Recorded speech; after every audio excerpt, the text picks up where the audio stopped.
There was once a kingdom where hope did not disappear suddenly. It faded slowly, quietly, year by year. Fear became normal. Silence became safety. People stopped asking for freedom, not because they didn't want it, but because wanting it had become too painful. Chains ruled the kingdom, not only on bodies, but on minds. People learned how to survive, not how to live. And in that kingdom, on a day that looked no different from any other, a girl was born. No prophecy followed her birth. No one celebrated her arrival. She was born into struggle, into a world that had already decided she would small. She grew up watching her parents carry pain in silence. She saw her mother lower her eyes to avoid punishment. She saw her father work until exhaustion replaced hope, not because they were weak, but because the system punished strength. From an early age, she learned what injustice looked like. She learned that good people could suffer for no reason.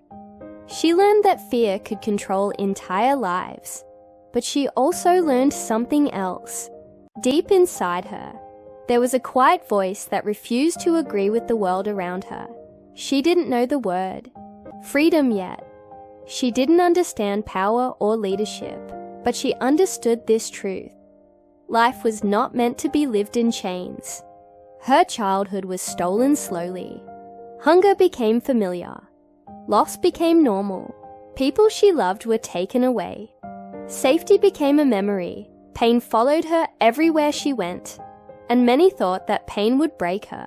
But pain didn't destroy her. It shaped her. Where others grew silent, she grew observant.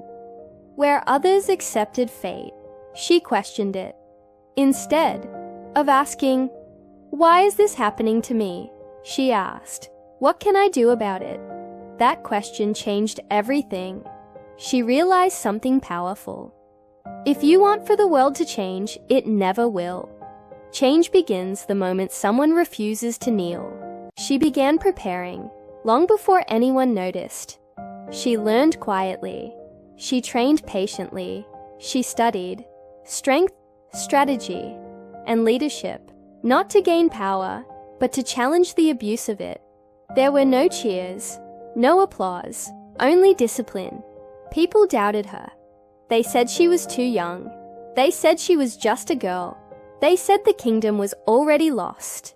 She didn't argue with them, because courage doesn't announce itself. It reveals itself when it is time. And one day, she spoke not with anger, not with hatred, but with clarity. She spoke about dignity. She spoke about choice. She spoke about a future the kingdom had stopped believing in. Her voice didn't beg. It reminded. It reminded people of who they were. Before fear taught them to stay quiet, something shifted.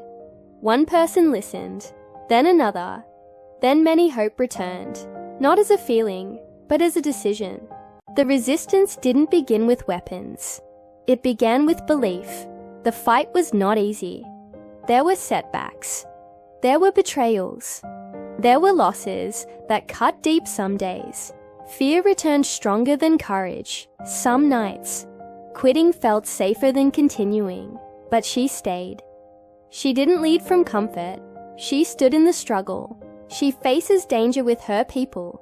She carried hope when others felt too tired to hold it themselves. And when doubt grew loud, she reminded them, freedom is never given. It is earned. The battles were hard, lives were lost. Tears were shed, but something stronger than fear had been born. Unity. The kingdom that once bowed began stand, and then came the moment none believed would ever arrive. The system built on cruelty collapsed. The chains fell, not just from bodies, but from minds. People cried openly, not from pain, but from relief. Children laughed without fear. Voices spoke without trembling. The kingdom breathed again, and there she stood, tired, scarred, humble, not demanding praise, not chasing power, just knowing the pain had been worth it. But her work was not finished. Freedom was only the beginning. She focused on rebuilding, not just walls and cities. Trust. She chose unity over revenge, wisdom over anger, purpose over pride. She helped create a kingdom where strength protected the weak, where leadership served the people, where freedom was a right, not a reward. A kingdom once defined by chains became known for resilience. A kingdom once broken became powerful, not because it forgot its pain, but because it learned from it. The world looked on and asked how this was possible. The answer was simple: because one girl refused to surrender. If you are watching this and feel tired, if your life feels like a broken kingdom, if hope feels distant, remember this story. Your struggle doesn't disqualify you. Your fear doesn't weaken you. Your past doesn't define your ending. What defines you is the decision you make next. History doesn't change all at once. It changes the moment one person decides, "I will not live on my knees." That moment can be right now.